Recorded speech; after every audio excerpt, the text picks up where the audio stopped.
Member for Bonnyville Cold Lake. She seems very, very plugged into the government policy, so I'm sure she'll have the answers to this. Can she give me a subtotal of all of the wish lists that we've heard described over the last couple of days? There's Highway 55 in her constituency, and then later she talked about housing for seniors. I heard the member for Edmonton Ellerslie talking about schools. I heard the member for Red Deer North talking about seniors housing. So obviously there's a great wish list, and I'm just wondering if there's a subtotal somewhere that I could be let in on the amount. So that's question one.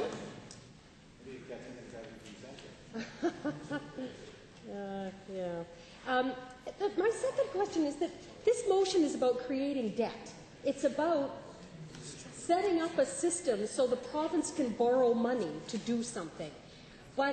And my compliments to the Public Affairs Bureau, because I have to say that everything I've heard has been consistent in the messaging of allowing Albertans to share, and wonderful phrases about how they can invest and they can drive by a highway and go, I am so proud of my piece of this highway. So I guess my question is, is there an understanding that this is about creating debt? Do you understand that this motion is about going into debt? And that not all Albertans will be buying a capital bond, but all Albertans are taxpayers and will be sharing ultimately in the debt that's created. So if this government sells $1 billion worth of bonds, we have to pay that money back to those people with interest, which creates a debt for every Albertan, because that's where the money comes from. So do you understand that this is about debt rather than flowery phrases about a few people that can afford to invest and buy a bond? I'm not clear on that. So maybe you can help me understand that. Let's just go with those two questions for now. The Honourable Member. She's so plugged in, I know she'll know. Pardon me? Yeah, the Honourable, sorry, we're going to talk through the Speaker, the Chair. The Honourable Member for Bonnyville Cold Lake, do you wish to respond? No.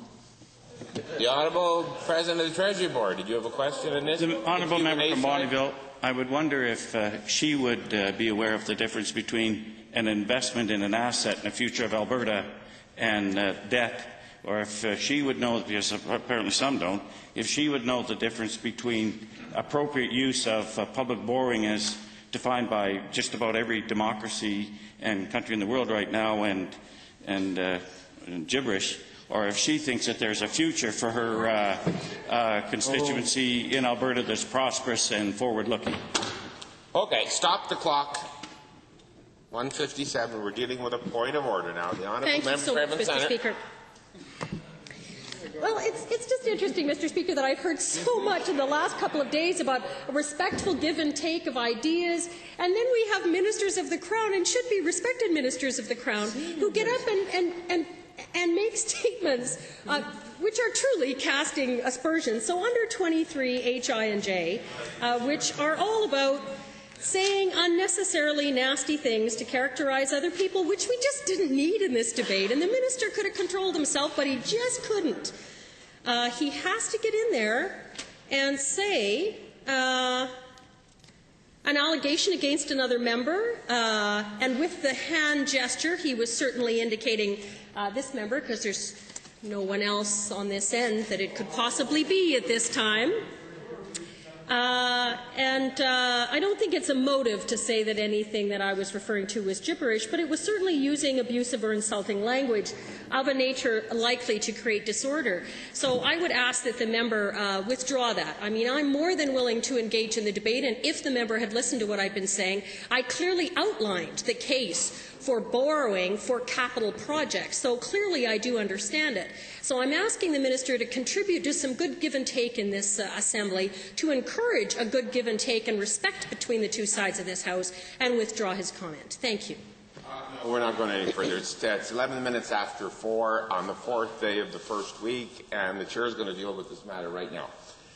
2 segments ago under the Q&A, part of the Q&A is to deal with policy questions and debating questions. And the Chair almost intervened when the Honourable Member from Goldbar personally went after the Honourable Minister of Education over his budget. It had absolutely nothing to do with the debate that we had. The Chair didn't. The Honourable Government House Leader responded and without. The Honourable Member for Edmonton Centre, you turned around on at least 2 or 3 occasions and looked directly at the Honourable Member for Bonneville-Coal Lake and said, "Do you understand?" Boy, if that isn't suggestive in a lot of ways that could lead to a lot of violations of 23I, H, I, and J. The Honourable Member for Bonneville-Coal Lake did not. Then the Honourable President of the Treasury Board got up and, for whatever machismo or honourable thing he did to defend the Honourable Member for Bonneville-Coal Lake, used the word gibberish. Well, okay, the gibberish is not a word that we've ever ruled out to be inoffensive in the past. So I'm just saying that we're going to go, this is not a point of order, we're going back, we've got 1 minute and 57 seconds on this Q of A. If anybody wants to raise a question with respect to the submission made by the Honourable Member for Bonneville-Coal Lake, please prepare to do it, but we're dealing with policy things, and we're not putting down people, and we're not being suggestive that somebody who says something in this House is ignorant or does not know what they're talking about. That is wrong, and there's no more issue on this issue. There is no issue. No, I'm not going forward on this. 147, 57. Okay. Ask the Minister or the Speaker to explain. I just did. Said the matter's over. Do you want to participate in the Q&A side? Yes. 157 left. Proceed. Through the Chair. Because I have a question. I'm wondering, given the statements that I heard the member for Bonneville-Coal Lake made, if she does understand the difference between creating debt and offering something if you want to make possible for listen, sit down, please. Please sit down. If we want to have a debate on semantics, you can have a debate on semantics. But I think, for the most part, people do not attack one another personally. That would be, well, Honourable Member, please. Please, just listen to yourself. Just listen to